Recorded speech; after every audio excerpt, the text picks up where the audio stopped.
সংবাদ সবাইকে স্বাগত জানাচ্ছি। আমি ফিরোজ তোহা। শুরুতেই সংবাদ শিরোনাম জানিয়ে দেব এই মুহূর্তে হাতে পাওয়া সর্বশেষ গুরুত্বপূর্ণ আপডেট বাংলা সংবাদ। শুরুতেই থাকছে হাসিনার সব হত্যাকাণ্ডের বিচার করতে হবে। গণসংহতি আন্দোলনের প্রধান সমন্বয়কারী জোনায়েদ সাকি বলেন, জুলাই আগস্টে দেশে নির্বিচারে হত্যাযজ্ঞ হয়েছিল, আর এসব হত্যাকাণ্ডের জন্য শেখ হাসিনাকে দেশে এনে বিচারের মুখোমুখি করতে হবে। হাসিনাকে ফেরাতে ভারতকে দেওয়া চিঠি এবং বিচারের মুখোমুখি করা অন্তর্বর্তীকালীন সরকারের দায়িত্ব। এবারে জানাবো 5ই আগস্টের মতো রাস্তায় নামতে হবে মির্জা ফখরুল। ভোটাধিকার আদায়ে 5ই আগস্টের মতো রাস্তায় নামার আহ্বান জানিয়েছেন বিএনপির মহাসচিব মির্জা ফখরুল ইসলাম আলমগীর। সোমবার ঠাকুরগাঁওয়ের শিবগঞ্জ ডিগ্রি কলেজ মাঠে এক জনসভায় কথা বলেন তিনি। মির্জা ফখরুল বলেন, নির্বাচনের মাধ্যমে জনগণের ক্ষমতা প্রতিষ্ঠা করতে চাই। দেশের জন্য প্রয়োজনে আরেকটা লড়াই হবে। ভোটের অধিকার আদায়ে 5ই আগস্টের মতো আবারও ঐক্যবদ্ধ হয়ে রাস্তায় নামতে হবে। জানাবো, এক বছরে বিমানের আয় 10.5 কোটি টাকা। বিমান বাংলাদেশ এয়ারলাইন্স 2023-24 অর্থ বছরে রেকর্ড পরিমাণ 10,575 কোটি টাকা আয় করেছে। এর মধ্যে অপারেশনাল মুনাফা অর্জিত হয়েছে 1,556 কোটি টাকা। এদিকে বাংলাদেশের কাছে 200 কোটি রুপি পাওনা রয়েছে ত্রিপুরার মুখ্যমন্ত্রী। সরবরাহ করা বিদ্যুতের জন্য বাংলাদেশের কাছে 200 কোটি রুপি পাওনা রয়েছে বলে জানিয়েছেন ত্রিপুরার মুখ্যমন্ত্রী মানিক সাহা। বিদ্যুৎ সরবরাহ বন্ধ করার বিষয়ে কোনো সিদ্ধান্ত নেওয়া হয়নি বলে জানিয়েছেন তিনি। এবারে থাকছে ডলার বাজারে অস্থিরতা, দাম বেড়েছে 129 টাকা। আসছে রমজানকে কেন্দ্র করে বাড়ছে পণ্য আমদানি। অন্যদিকে আগের বকেয়া এলসি বিল পরিশোধ বেড়েছে। একই সঙ্গে বিদেশে ভ্রমণও বেড়ে গেছে। ফলে যে হারে ডলারের চাহিদা সৃষ্টি হয়েছে সেই হারে যোগান তুলনামূলক কম। অতিরিক্ত চাহিদা পূরণের জন্য ব্যাংকগুলো 120 টাকা ঘোষিত ডলারের চেয়ে 8 থেকে 9 টাকা বেশি দরে রেমিটেন্স কিনছে, যার নেতিবাচক প্রভাব পড়ছে খোলা বাজারেও। এ সুযোগ নিয়েছে কিছু অসাধু ব্যবসায়ী চক্র। এবং সর্বশেষ জানাবো আন্তর্জাতিক সংবাদ। দেশে দেশে নৈরাজ্য সৃষ্টি আমেরিকার পরিকল্পনা। দেশে দেশে কর্তৃত্ব প্রতিষ্ঠায় স্বৈরতান্ত্রিক সরকার প্রতিষ্ঠা অথবা নৈরাজ্য ও দাঙ্গা হাঙ্গামা বাঁধানোই হল মার্কিন পরিকল্পনা বলে মন্তব্য করেছেন ইরানের সর্বোচ্চ নেতা আয়াতুল্লাহ আলী খামেনি। রোববার তেহরানে এক সমাবেশে দেওয়া বক্তব্যে তিনি মন্তব্য করেছেন। এতক্ষণ শিরোনাম শুনছিলেন, এবার বিস্তারিত। প্রিয় দর্শক, আপনি যদি এই চ্যানেলে নতুন হয়ে থাকেন, ভিডিওটি দেখতে দেখতে চ্যানেলটি সাবস্ক্রাইব করে আমাদের সঙ্গে থাকুন। আর এই ভিডিও সম্পর্কে আপনি আপনার মূল্যবান মতামতটি কমেন্ট বক্সে জানিয়ে দিন। আর হ্যাঁ প্রিয় দর্শক, জানিয়ে দিন ভিডিওটি কোথা থেকে দেখছেন। হাসিনার সব হত্যাকাণ্ডের বিচার করতে হবে জোনায়েদ সাকি। গণসংহতি আন্দোলনের প্রধান সমন্বয়কারী জোনায়েদ সাকি বলেছেন, জুলাই আগস্টে দেশে নির্বিচারে হত্যাযজ্ঞ হয়েছিল, আর এসব হত্যাযজ্ঞের জন্য শেখ হাসিনাকে দেশে এনে বিচারের মুখোমুখি করতে হবে। হাসিনাকে ফেরাতে ভারতকে দেওয়া চিঠি এবং বিচারের মুখোমুখি করা অন্তর্বর্তীকালীন সরকারের দায়িত্ব। সোমবার বিকেলে সিলেট মহানগরে কেন্দ্রীয় মুসলিম সাহিত্য সংসদে রাষ্ট্রের গণতান্ত্রিক রূপান্তরে নতুন রাজনৈতিক বন্দোবস্ত প্রতিষ্ঠার গণসংলাপ অনুষ্ঠানে সাংবাদিকদের তিনি একথা বলেন। তিনি বলেন, মুক্তিযোদ্ধাকে অসম্মান করা কোনোভাবেই কাম্য নয়।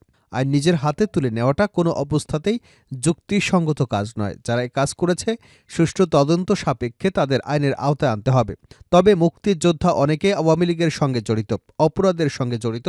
মুক্তিযোদ্ধা হেনস্থাকারীরা অবশ্যই আইনের আওতায় আসবে। তিনি আরও বলেন, সরকারের সব কাজে যে মানুষের সন্তুষ্ট হবে এমনটা নয়।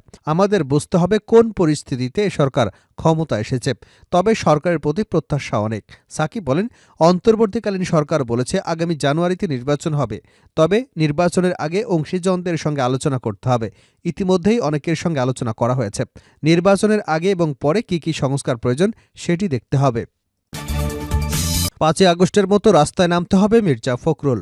ভোটাধিকার আদায়ে 5ই আগস্টের মতো রাস্তায় নামার আহ্বান জানিয়েছেন বিএনপির মহাসচিব মির্জা ফখরুল ইসলাম আলমগীর। সোমবার ঠাকুরগাঁওয়ের শিবগঞ্জ ডিগ্রি কলেজ মাঠে এক জনসভায় কথা বলেন তিনি। মির্জা ফখরুল বলেন, নির্বাচনের মাধ্যমে জনগণের ক্ষমতা প্রতিষ্ঠা করতে চাই। দেশের জন্য প্রয়োজনে আরেকটা লড়াই হবে। ভোটের অধিকার আদায়ে 5ই আগস্টের মতো আবারও ঐক্যবদ্ধ হয়ে রাস্তায় নামতে হবে। তিনি বলেন, 15 বছর ধরে বিএনপির উপর হামলা মামলা নির্যাতন চালানো হয়েছে। বিএনপির ত্যাগ নির্যাতন এড়িয়ে যাবার সুযোগ নেই।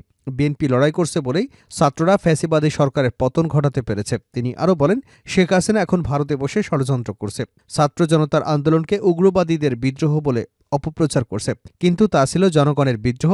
এ সময় দায়িত্বশীল ব্যক্তিদের উত্তেজনাপূর্ণ এবং বিভ্রান্তিকর বক্তব্য দেওয়া থেকে বিরত থাকার আহ্বান জানান তিনি। এক অর্থবছরে বিমানের আয় 10,500 কোটি টাকা।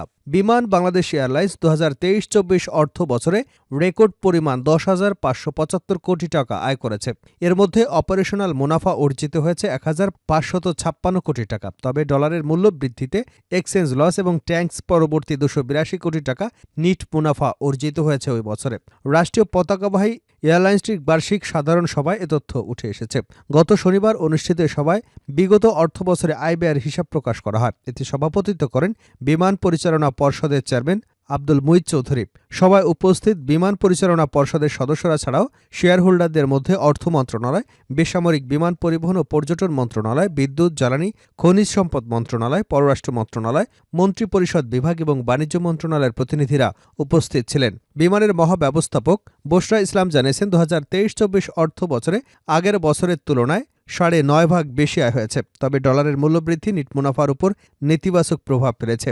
এ নিয়ে কোভিড মহামারীর পর টানা চতুর্থবারের মতো লাভের ধারা অব্যাহত রেখেছে বিমান এবং সর্বশেষ 10 বছরে 8 বারই নিট মুনাফা অর্জিত হয়েছে। বাংলাদেশের কাছে 200 কোটি রুপি পাওনা রয়েছে ত্রিপুরার মুখ্যমন্ত্রী। সরবরাহ করা বিদ্যুতের জন্য বাংলাদেশের কাছে 200 কোটি রুপি পাওনা রয়েছে বলে জানিয়েছে ত্রিপুরার মুখ্যমন্ত্রী মানিক সাহা। বিদ্যুৎ সরবরাহ বন্ধ করার বিষয়ে কোনো সিদ্ধান্ত নেওয়া হয়নি বলে জানিয়েছেন তিনি। সোমবার প্রকাশিত ভারতীয় সংবাদ মাধ্যম ফিনান্সিয়াল টাইমসের প্রতিবেদন বলছে, ত্রিপুরা রাজ্য বিদ্যুৎ কর্পোরেশন লিমিটেড বাংলাদেশ বিদ্যুৎ উন্নয়ন বোর্ডের সঙ্গে একটি চুক্তির অধীনে বাংলাদেশ 60 থেকে 70 মেগাওয়াট বিদ্যুৎ সরবরাহ করেছে। বকেয়া থাকা সত্ত্বেও সেবায় ব্যাঘাত রোধে বাংলাদেশ বকেয়া অর্থ পরিশোধ করবে বলে আশা প্রকাশ করেন মুখ্যমন্ত্রী মানিক সাহা। তিনি বলেন, 200 কোটি রুপির বকেয়া ঋণ প্রতিদিন বাড়ছে। যেহেতু বিদ্যুৎ উৎপাদনের জন্য অনেক গুরুত্বপূর্ণ যন্ত্রপাতি বাংলাদেশের মাধ্যমে আমদানি করা হয়েছিল, ত্রিপুরা সরকার অতীতে সহায়তার জন্য কৃতজ্ঞ থেকে বিদ্যুৎ সরবরাহ করেছে। রাজ্য অনির্দিষ্টকালের জন্য অর্থ প্রদান ছাড়া চলতে পারে না। ফিনান্সিয়াল টাইমসের প্রতিবেদনে বলা হয়েছে, ক্রমবর্ধমান ঋণ বিদ্যুতের অব্যাহত সরবরাহকে ঝুঁকির মধ্যে ফেলেছে। ভারত সরকার কোনো রাষ্ট্রের পদক্ষেপ নেবার আগে এটি সমাধানের আশা করেছে। বিদ্যুৎ ইস্যুর পাশাপাশি বাংলাদেশের সঙ্গে নিরাপত্তা ও বাণিজ্য নিয়েও উদ্বেগ দেখা দিয়েছে বলে প্রতিবেদনে উল্লেখ করা হয়। বিশেষ করে সংখ্যালঘুদের উপর কথিত হামলার ঘটনায় ত্রিপুরার সম্ভাব্য শরণার্থী নিয়ে প্রশ্ন উঠেছে। মানিক শাহ বলেন, এখন পর্যন্ত উল্লেখযোগ্য কোনো শরণার্থী আগমন ঘটেনি। ত্রিপুরা সরকার রাজ্যের উত্তর, দক্ষিণ, পশ্চিম জুড়ে বিস্তৃত বাংলাদেশের সঙ্গে অরক্ষিত সীমান্ত বরাবর পরিস্থিতি নিবিড়ভাবে পর্যবেক্ষণ করছে। দেশে দেশে নৈরাজ্য সৃষ্টি আমেরিকার পরিকল্পনা খামেনি। দেশে দেশে কর্তৃত্ব প্রতিষ্ঠায় স্বৈরতান্ত্রিক সরকার প্রতিষ্ঠা অথবা নৈরাজ্য, দাঙ্গা হাঙ্গামা বাঁধানোই হল মার্কিন পরিকল্পনা বলে মন্তব্য করেছেন ইরানের সর্বোচ্চ নেতা আয়াতুল্লাহ আলী খামেনি। রোববার তেহরানে এক সমাবেশে দেওয়া বক্তব্যে এমন মন্তব্য করেছেন তিনি। খামেনি বলেন, সিরিয়াকে নিয়ে তাদের চক্রান্তে সেখানে দাঙ্গা হাঙ্গামা নৈরাজ্য সৃষ্টি হয়েছে এবং এখন মার্কিন সরকার ইহুদিবাদী ইসরায়েল তার সহযোগী মহলগুলো বিজয়ের অনুভূতি নিয়ে শয়তানের সহযোগিতার মতোই অতিরঞ্জন এবং কল্পনা বিলাসের শিকার হয়েছে। ইরানের সর্বোচ্চ নেতা হামাস এবং হিজবুল্লাহকে নির্মূল করবার ইসরায়েলি চক্রান্ত সফল না হওয়ার কথা তুলে ধরে বলেছেন, এ অঞ্চলে আত্মমর্যাদা সম্পন্ন জাতিগুলো মহান আল্লাহর অনুগ্রহে অভিশপ্ত ঘৃণ ইসরায়েলি শাসক গোষ্ঠীকে নির্মূল করবে এবং অঞ্চলের ভবিষ্যৎ অবস্থাকে আগের চেয়ে উন্নত করবে। সম্প্রতি ইয়েমেনের হুতি বিদ্রোহীরা ফিলিস্তিনিদের সঙ্গে সংহতি প্রকাশ করে লোহিত সাগরে শিপিং লেনগুলোতে আক্রমণ চালাচ্ছে, যার পেছনে ইরানকে দায়ী করেছে যুক্তরাষ্ট্র ও ব্রিটেন। পরিপ্রেক্ষিতে প্রক্সি বাহিনী নিয়ে নিজেদের অবস্থান পরিষ্কার করেছে খামেনি। তিনি বলেন, ইসলামিক প্রজাতন্ত্রের কোনো প্রক্সি বাহিনী নেই। ইয়েমেন যুদ্ধ করে কারণ তার বিশ্বাস আছে, হিজবুল্লাহ লড়াই করে কারণ বিশ্বাসের শক্তি তাদের মাঠে টেনে আনে, হামাস জিহাদ করে কারণ তাদের বিশ্বাস তাদের তা বাধ্য করে, আর সেজন্যই তারা তা করে। আমাদের প্রক্সি হিসেবে কাজ করে না।